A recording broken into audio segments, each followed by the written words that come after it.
Ho, ho, ho! Santa came to Coffee Kult to get some supplies for the holidays. One includes some Coffee Kult dark roast. That is awesome. What else is in Santa's bag? Dave the squirrel bit my finger. He's a bad squirrel. Don't leave that squirrel alone. But the most important part that's in Santa's bag today that I want to tell you about is the new Coffee Kult gift box. This gift box comes with a 12-ounce bag of coffee,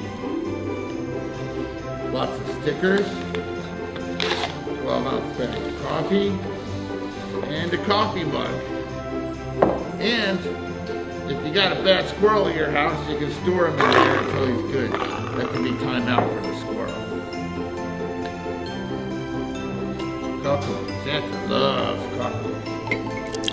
More importantly, Santa loves cookies. Fresh baked cookies. So spend less time on buying gifts and get a Coffee Kult gift box and bake Santa some cookies, will ya?